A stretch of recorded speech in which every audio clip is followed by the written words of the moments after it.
नमस्कार, स्वागत है आपका और आप देख रहे हैं अपना यूट्यूब चैनल रीमेक की बात। विशिष्ट शिक्षक के वरीयता का निर्धारण कैसे होगा?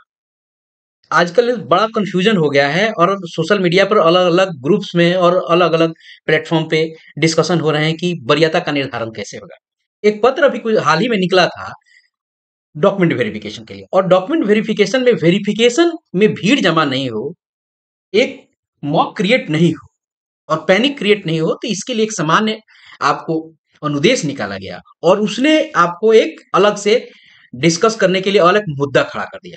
और वो क्या था, वो हमारे सामने दिख रहा है, आपके स्क्रीन पे दिख रहा है कि कहा गया है इसमें। देखिए, ये क्लियर यहाँ कहा गया है कि वेरिफिकेशन हेतु हड़बड़ी और आपाधापी नहीं करें, न करें। वेरिफिकेशन की तिथि का अनुशंसित अभ्यर्थियों की वरीयता से कोई संबंध नहीं। ध्यान रखने की जरूरत है कि ये 6 नंबर पॉइंट है कि वेरिफिकेशन से संबंधित महत्वपूर्ण अनुदेश। ये वेरिफिकेशन से संबंधित अनुदेश है और यही कहा गया कि आपको वेरिफिकेशन की तिथि का अनुशंसित अभ्यर्थियों की वरीयता से कोई संबंध नहीं। उनकी वरीयता विद्यालय में योगदान तिथि के आधार पर निर्धारित की जाएगी। अब ध्यान दीजिएगा, यही कंफ्यूजन और अलग-अलग आपको डिस्कशन को जन्म दिया है और अलग-अलग आपको कंफ्यूजन को जन्म दिया है। जबकि इसका आपके वरीयता से कोई लेना-देना नहीं है। वरीयता का निर्धारण नियमावली से होता है। और क्या है नियमावली? विशिष्ट शिक्षक अगर शिक्षक कोई नियोजित शिक्षक बनता है तो उसकी वरीयता का निर्धारण क्या होगा?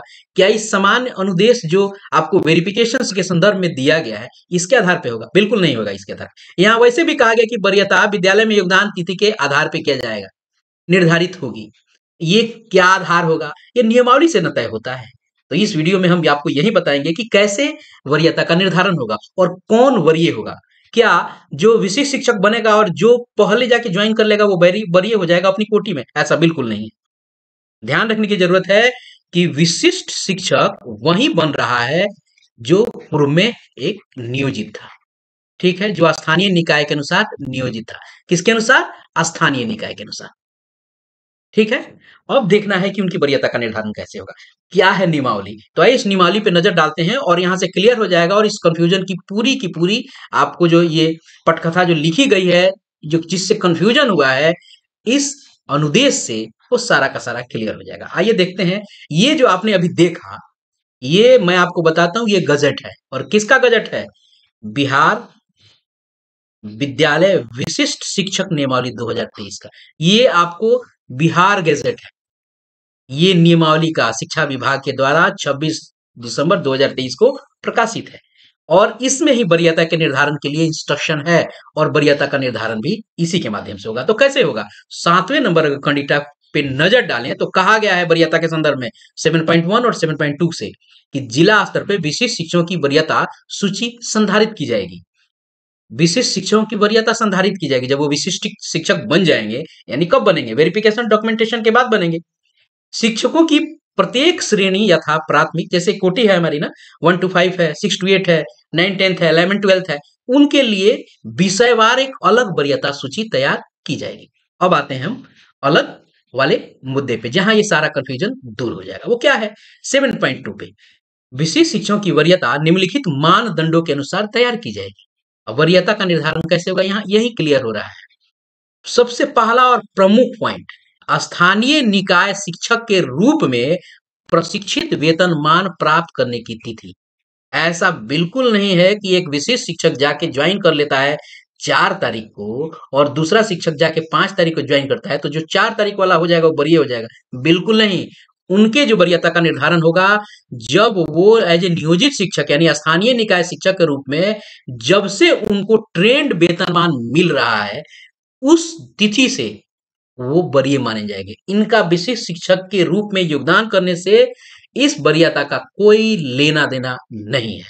तो ध्यान रखने की जरूरत यह है, यहाँ क्लियर हो गया है और ये कंफ्यूजन जो आ रही है उस अनुदेश के अनुसार ये आपको एक गाइडलाइन था कि वेरिफिकेशन में भीड़ नहीं हो। तो वहां भी कहा गया है कि उनके योगदान से। अब योगदान कब से मान रहा है, यहाँ तो क्लियर हो गया ना कि स्थानीय निकाय शिक्षक में तो नियमावली से नहीं कोई चीजें चलती है, कोई चीजें नियमावली से चलती है, न कि सामान्य किसी और चीज में कोई एक अनुदेश डाल दिया जाए। तो क्लियर है कि जब से एक नियोजित शिक्षक प्रशिक्षित वेतनमान पा रहा है तब से उसके आपको तिथि से प्रशिक्षित वेतनमान मिलेगा। मान लिया जाए बहुत से ऐसे टेट शिक्षक को ले लिया जाए, टेट शिक्षक 19/1/2019 से उनको प्रशिक्षित का वेतन मान रहे, तो ये शिक्षक अगर कहीं ज्वाइन करते हैं, भले किसी दिन ज्वाइन करें, इनकी वरीयता का निर्धारण इसी तिथि से होगा।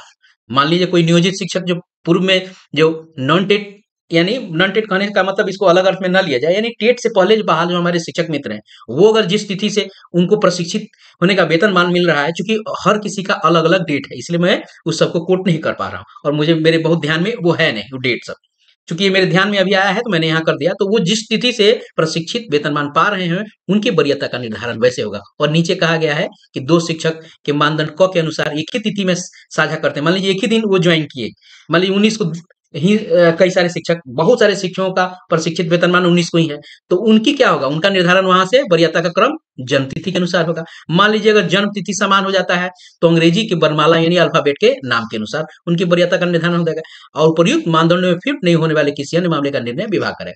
तो यहाँ क्लियर हो गया कि विशिष्ट शिक्षक के आपको वरीयता का निर्धारण उनके स्थानीय निकाय में ज्वाइन करने के, यानी प्रशिक्षित ट्रेंड का वेतन पाने के डेट से ही उनका निर्धारण किया जाएगा। विशिष्ट शिक्षक के रूप में ज्वाइन करने के डेट से उसका कोई लेना देना नहीं है।